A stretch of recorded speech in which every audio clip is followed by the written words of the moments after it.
നമസ്കാരം.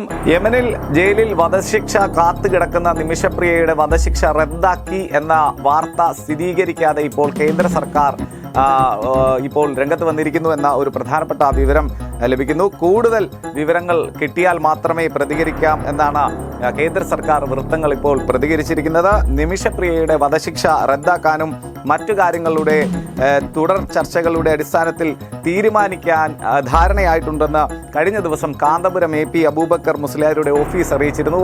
ആ ഒരു വാർത്തയുടെ പ്രതികരണമായിട്ടാണ് കേന്ദ്രത്തിൻ്റെ ഈ ഒരു സ്ഥിരീകരണം ഇതുവരെ ഉണ്ടായിട്ടില്ല എന്ന ഒരു അറിയിപ്പ് ലഭിച്ചിരിക്കുന്നത്.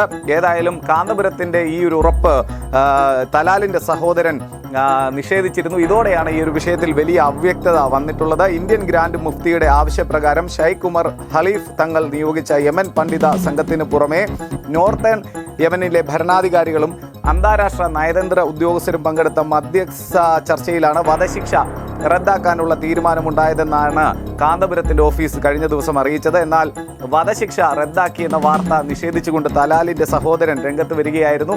ആരുമായും ചർച്ച തങ്ങൾ നടത്തിയിട്ടില്ല, തങ്ങൾ ആരുമായാണ് ചർച്ച നടത്തിയതെന്ന് കാന്തപുരം വ്യക്തമാക്കണം എന്നായിരുന്നു തലാൽ കൊല്ലപ്പെട്ട യമൻ പൗരനായിട്ടുള്ള തലാലിൻ്റെ സഹോദരൻ പറഞ്ഞത്.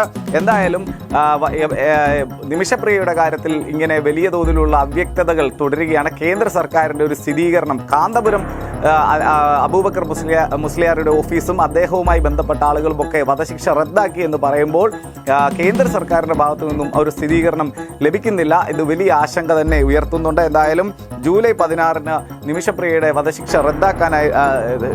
നടപ്പിലാക്കാനായിരുന്നു തീരുമാനം.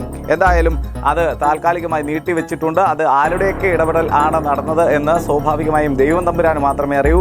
കേന്ദ്രം പറയുന്നു കേന്ദ്രം ഇടപെട്ടു എന്ന്, കാന്തപുരത്തിൻ്റെ ഓഫീസ് പറയുന്നു അദ്ദേഹത്തിൻ്റെ ഓഫീസ് ഇടപെട്ടെന്ന്. എന്തായാലും ആരിടപെട്ടാലും ശരി, നമ്മുടെ മലയാളിയായിട്ടുള്ള ആ സ്ത്രീയെ എത്രയും പെട്ടെന്ന് നാട്ടിലെത്തിക്കാനുള്ള ഒരു നടപടികൾ ഉണ്ടാകട്ടെ എന്ന് നമുക്ക് പ്രതീക്ഷിക്കാം. എന്തായാലും അതിനിടയിൽ നിമിഷപ്രിയയുടെ ഭർത്താവും മകളും യമനിൽ എത്തിയിട്ടുണ്ട് എന്ന വാർത്ത കൂടി പുറത്തു വരുന്നു. എന്തായാലും ഒരു വ്യക്തത ഇതുവരെ ഈ ഒരു വിഷയത്തിൽ വന്നിട്ടില്ല എന്നതാണ് ഏറ്റവും ആശങ്കപ്പെടുത്തുന്ന കാര്യം.